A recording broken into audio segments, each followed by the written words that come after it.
Tem uma frase muito interessante de um humorista americano, o Groucho Marx, que fala mais ou menos assim: é uma conversa entre duas pessoas e um diz: vamos ali naquela casa encontrar um tesouro? O outro responde: mas não tem casa nenhuma. E o primeiro fala: ué, então vamos construí-la.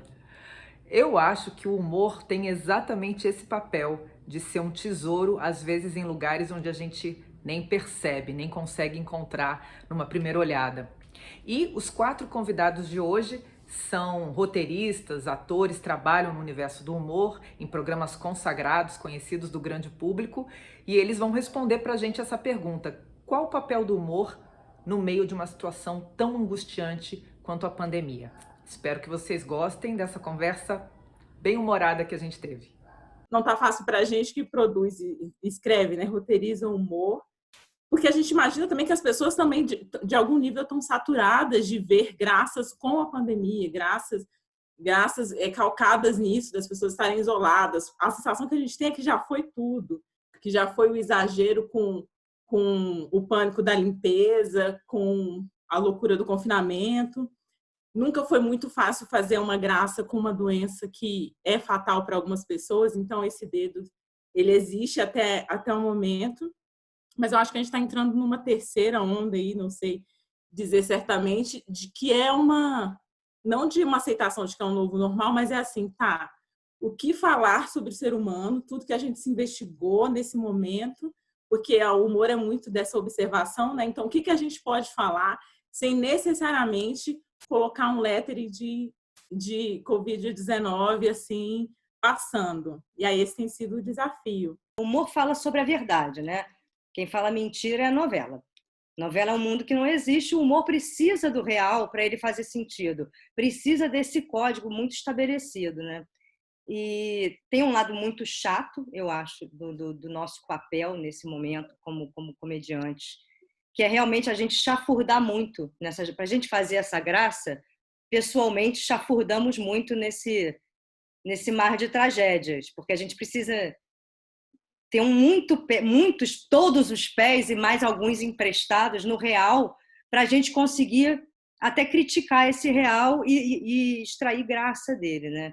O que nos ajuda, eu acho, em algum nível, talvez até acho que Gabi concorde comigo, é que a gente tem um contexto político em que esse negacionismo, às vezes, nessa coisa de cloroquina para lá, cloroquina para cá, isso dá um alvo para a gente, né? Então, o que acontece?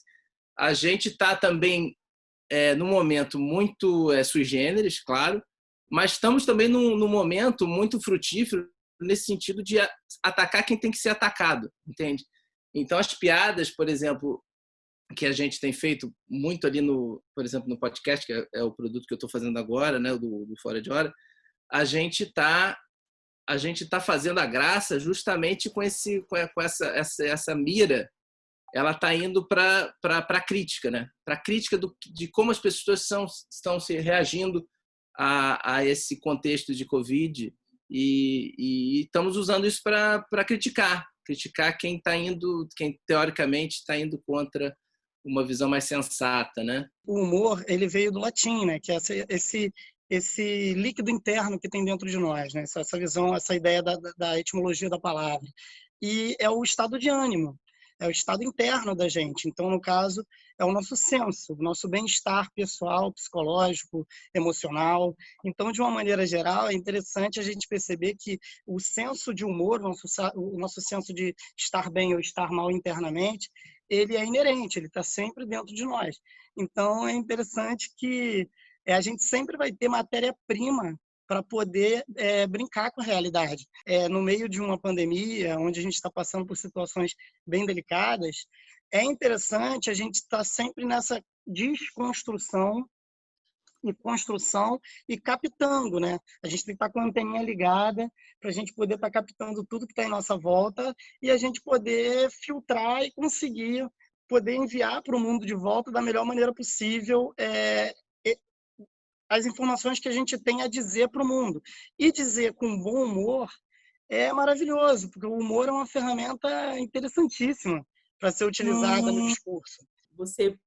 Você precisar escrever, produzir uma certa quantidade de roteiros por semana, precisar estar em projetos de humor e trocando com pessoas, isso é um pouco que tira dessa vibe que está majoritariamente todo mundo vendo jornal e comentando, repercutindo notícias, e o que o deputado falou. Então, assim, ter algum trabalho que te force a pensar e a olhar, tirar uma graça ali, é o que está me salvando, assim, muitas vezes. Tem horas que eu falo assim, caraca, que difícil que é escrever humor nesse momento. Eu acho que a função do humor, ela transcende lados, né? Ela transcende polarizações, né? Eu costumo entender que o humor ele está sempre associado a você mostrar o ridículo de uma situação ou de um comportamento.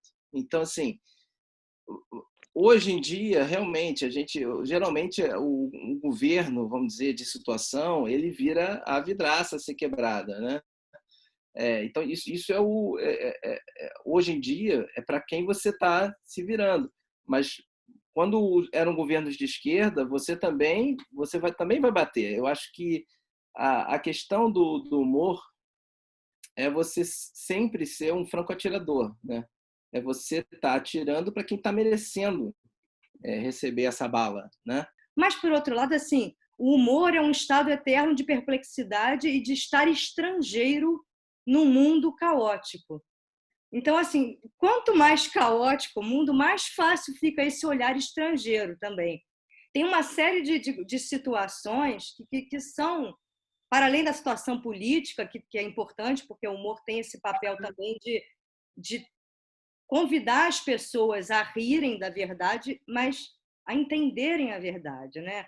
E eu acredito muito que o humor é um antídoto.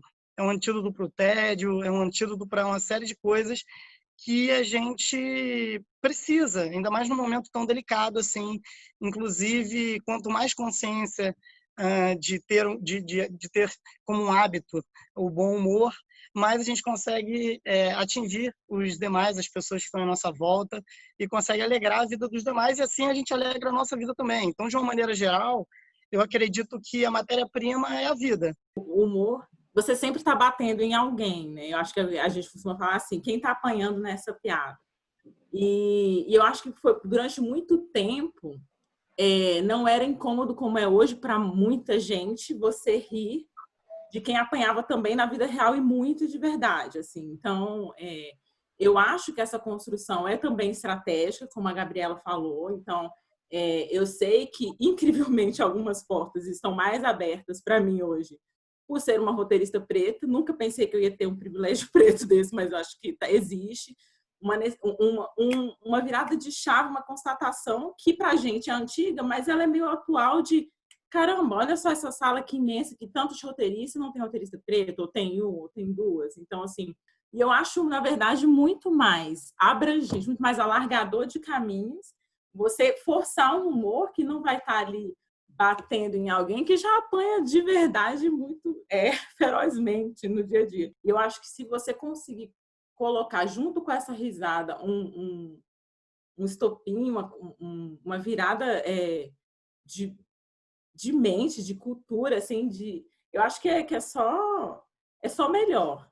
Esse tal limite do humor que tanto se fala hoje, e que eu acredito que deva ser do humorista e não de fora para dentro, ele precisa, de alguma forma, o humorista ele tem que ter o seu limite.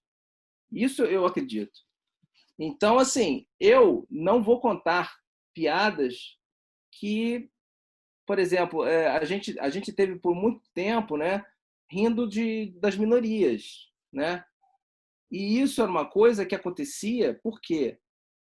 Porque as minorias não estavam perto da gente, né?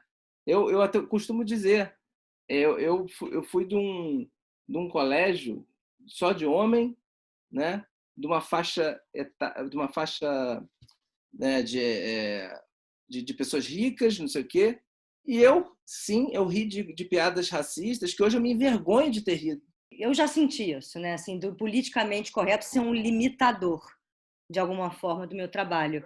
E eu acho que é uma forma muito reduzida de entender as coisas. Não tem... Na verdade, a gente está contando outras histórias também, né? A gente também está contando o humor a partir do ponto de vista da mulher, a partir do ponto de vista dos negros, a partir do ponto de vista de gente que tem menos grana. Todas essas pessoas, as mulheres, os negros, os gays, todo mundo veio contar outras histórias. E isso, desse bando de gente estrangeira no mundo que tem muito o que contar e que a gente não estava deixando contar. Então, o politicamente correto eu não vejo como um limitador, mas como um abridor de portas. As expressões de comédia, de humor, elas partiam das expressões populares, do povo, da praça, da rua, das feiras. Então, de uma maneira geral, para nós sempre foi muito envolvente, assim, eu digo como humanidade. O humor sempre esteve presente nas relações mais cotidianas, dentro de casa, com seus amigos. Toda boa gargalhada, ela sempre tem um ai ai no final, né? Se você parar para pensar, né? Tipo assim, a risada é uma coisa, agora aquela gargalhada, ela tem um ai ai, e esse ai ai é justamente esse relaxamento, né? É você chegar e falar assim, caraca, você tirar toda aquela tensão ali, sabe? Que você tá e tudo sai numa risada, né? Sai num ai ai, sai num, sabe? Pô. Então acho que a gente está precisando demais realmente dessa sensação, né? Dessa catarse, né? O humor não tem o menor poder sobre a morte. Ele não combate a morte, mas ele traz essa coisa valiosa para a vida, que é a gente rir do medo da morte. E à medida que a gente ri disso, a gente se liberta do medo e a gente começa a viver melhor. Então, a gente está precisando viver melhor, né? Acho que esse momento da Covid é um momento que a gente parou, foi obrigado a ficar em casa e a descobrir como a gente vai viver melhor. Todos têm um senso de humor dentro de si. Eu acredito que o humor é um antídoto e ele está dentro de nós. Eu acredito bastante nisso. Depois dessa conversa toda, minha proposta para você é encontrar um jeito, uma maneira de dar uma boa gargalhada. Com certeza vai te fazer um bem danado.